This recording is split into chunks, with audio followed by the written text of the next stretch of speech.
people out there, stop saying it's JD Martinez's fault. It's no one's fault. It's an accident. It happens. Willson Contreras was just too close. It just happened to hit him in a bad spot. Let's charge the damn mounds. He's charging the mound. It's a topic many people are waiting to hear your thoughts on. And by your, I mean both of you. Former longtime catchers.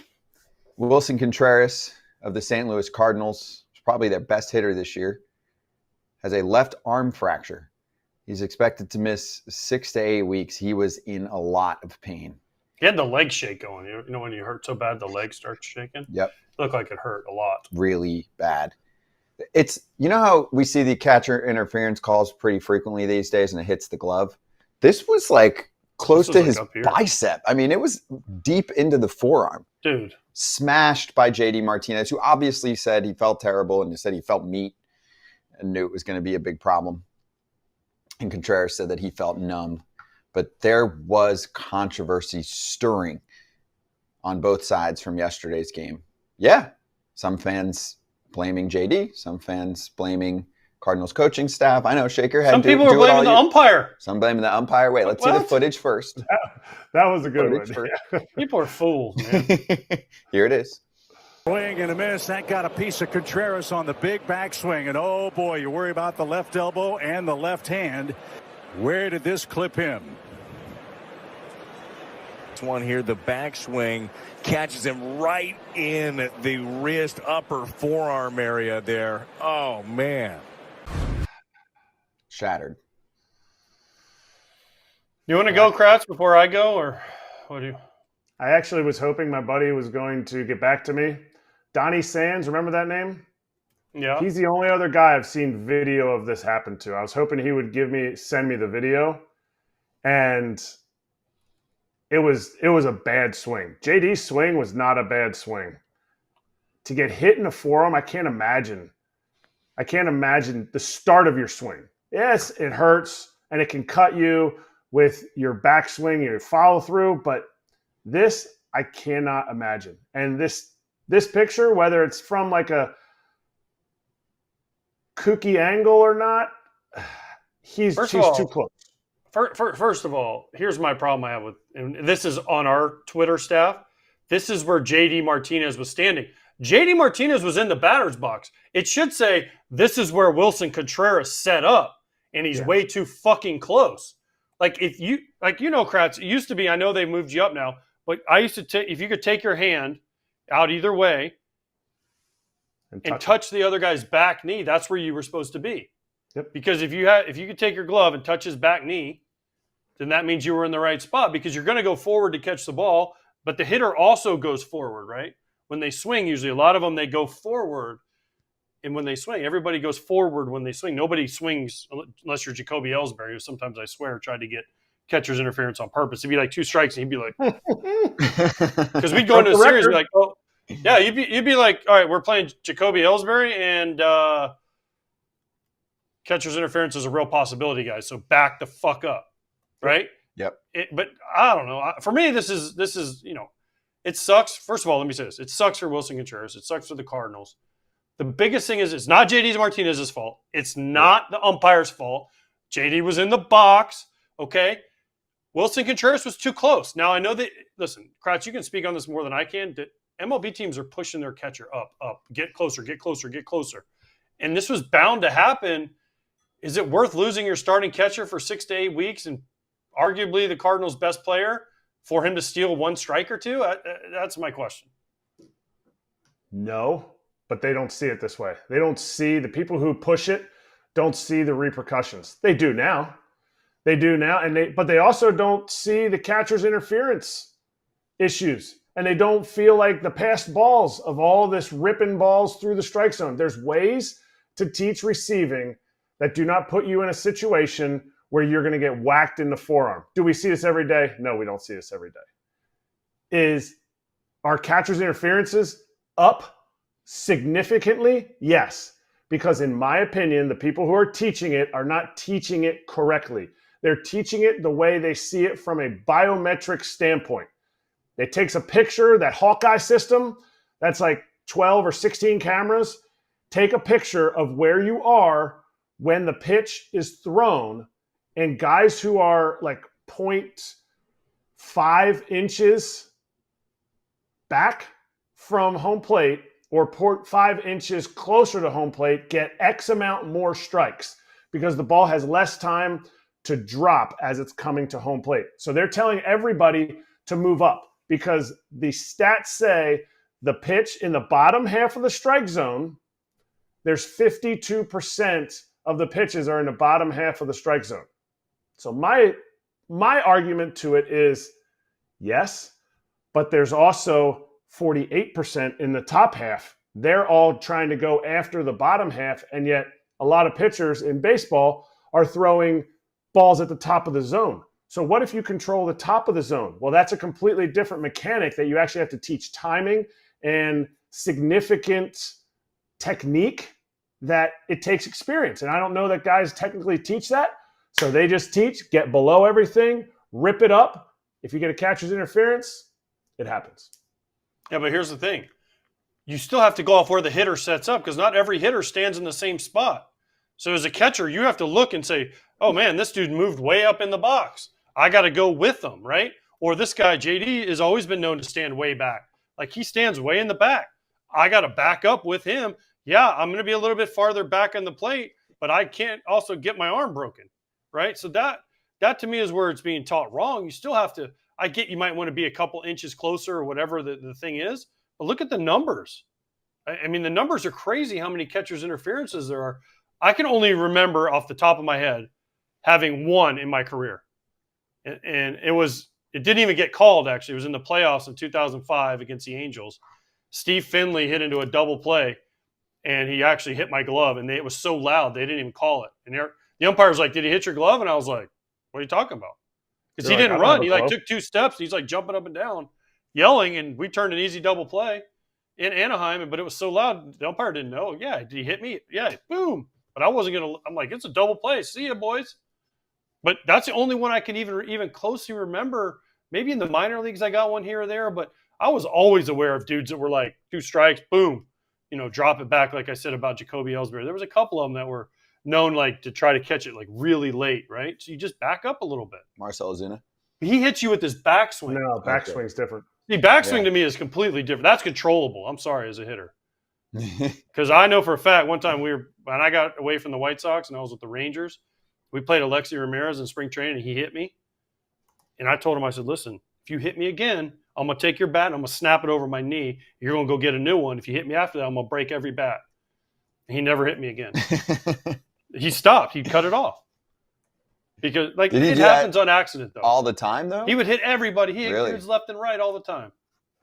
That's different, right, Kraft? I mean, that backswing that's completely different.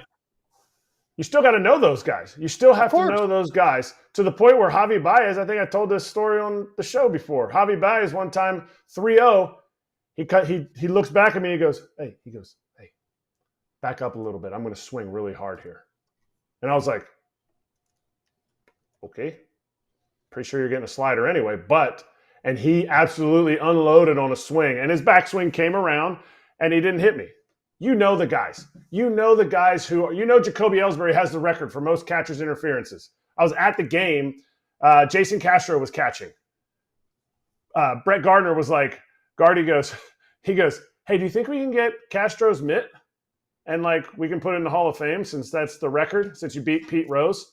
Certain guys do that. The only one I ever had until 2019 was Edwin Encarnacion.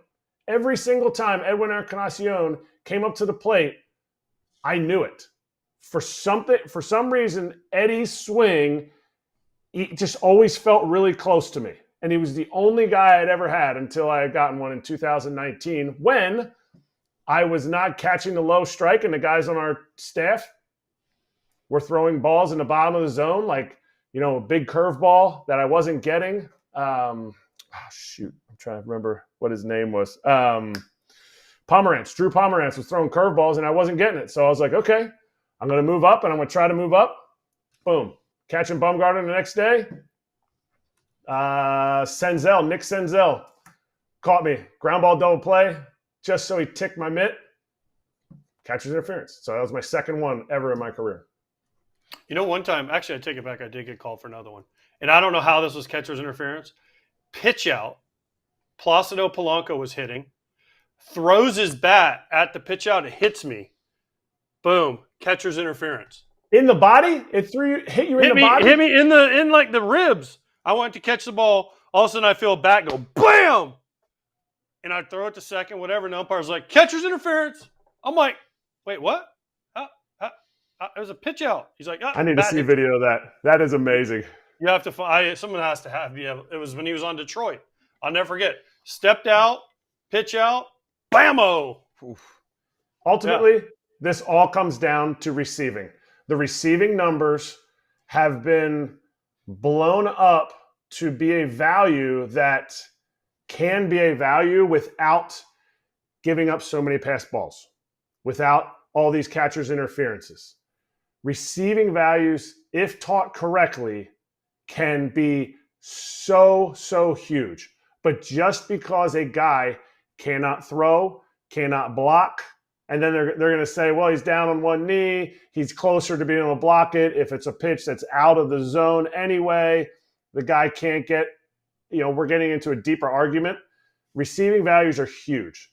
When it gets to the point where somebody gets hurt or you're giving up runs, because points on the board do matter. I get it, first to second, they're saying is the same value as third to home, and that will always be an argument that I just do not agree with. But statistically, analytically, that's what they're going for. But when you start getting into this territory, somebody's telling this guy the wrong things that are important, because he could do a lot of things that would have increased his receiving value other than move closer to the batter.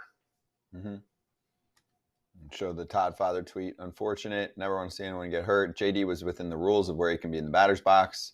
Contreras' arm went too far out. Hope for speedy recovery. Most of the replies on social media were about coaches enforcing catchers to get closer and steal the low strike. You did have the occasional random photo of JD Martinez and all the angles looking differently, and him, having his foot was in the box. Okay. Yeah. His foot was in the box. He did this twice to Wilson's brother last year, William. I'm reading you what people were saying. I understand, but his foot was touching the line. He's legal. I remember one time Miguel Cabrera came up to him. Jake Peavy was pitching, and Jake Peavy told me before the game, he goes, listen, I think Cabrera's out of the box.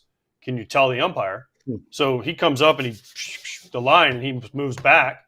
And I said to the umpire, I said, hey, man, we got to figure this out because he's way back. And then the umpire, and then Miguel got mad, got mad at me. And I'm like, dude, you're out of the box. And so the umpire made the ground screw come out and put the little box thing down, and they redrew the line. But Cabrera was mad at me, and I'm like, dude, I'm standing up for my pitcher, bro. And he was, when they put the line down, he was behind it. Right. Right. But he got mad. Why you do that to me, Pop? I'm like, hey, man, I got to stand there too. If I could hit back there by the damn batter's net back there, I'd hit back there too. But I mean, you got to stay within a certain area. 100%. I could not agree. And I remember guys that used to do that. JD did it. JD would do it ever since he started, where he's staying on that back leg and he's really able to take the ball the opposite field. He started doing it. Justin Turner, he would do it. He would actually turn, if this is the line, he would turn his foot. And then as the pitch was coming in, as the pitcher was getting ready, he was moving his back foot and he would end up outside of the box when he went to hit. So you just got to say something. To me, he's well within the rules to be allowed to push that line. But when you are outside of the box, you do exactly what AJ said. You can't let Miguel Cabrera get any kind of advantage, because that gives him more time to react to pitches. That makes you back farther, not able to get that low strike. I don't think that's why Miggy's doing it. I think it just gives him more time to be able to catch up to balls. That's part of the gamesmanship. All right, layer 2. Willson Contreras was hitting 280 with 6 homers, 12 RBIs, an on-base near 400, slugging 551. I think he was the best bat, just going off my head, on the team. 171 OPS plus, 950 OPS. Yeah. He was their best hitter. Now It he's sucks. probably gone for 2 months. It sucks on a for the team Cardinals. Like I that's said, mid. it sucks one for Willson. It sucks for the Cardinals. And it sucks for JD Martinez because he's not his fault. So Nope. people out there, stop saying it's JD Martinez's fault. It's no one's fault. It's an accident. It happens. Willson Contreras was just too close. He just happened to hit him in a bad spot. Well, then it's his fault. It's not Willson Contreras' fault. Well, then it's It the is. coach's fault. It is JD. It is Willson Contreras' fault because he was too close. Yeah. Right. But it's not like, oh, JD tried to hit him. Right. Right. Like the umpire. Like there was a guy on Twitter today saying, oh, it's the umpire's fault. Look how the umpire sets up where the catcher sets up. So if the catcher sets up here, he moves off the catcher because there's umpires that would push on you, and I'd be like, hey, dude, you're pushing me. It's the Right. worst. They put their hand on you, and there's a measuring stick where they were. Right. And that's fine. But like it's not JD Martinez's fault. It's not the umpire's fault. It's just bad luck, and it sucks. Okay, that's it. It just sucks. Okay, I have a news flash for everyone in life. Just like you can't blame not doing your homework on your dog or something. Well, you can if he really does eat your homework. I guess so. You cannot blame everything on an umpire. Not everything. Some things, maybe even a lot of things in baseball. Not everything. I feel like that hurts you to say that. I It feel hurts like God, you for want sure. to blame. You think feel like you I'm want the to guy blame. going after an ump? I just like, balls to be balls and strikes to be strikes. Hey, everybody. Be sure to like and subscribe for more content. We're back here every weekday, all year long, so do not miss an episode. The videos are coming in all day. Here's another video you might enjoy. Baseball the way it should be covered.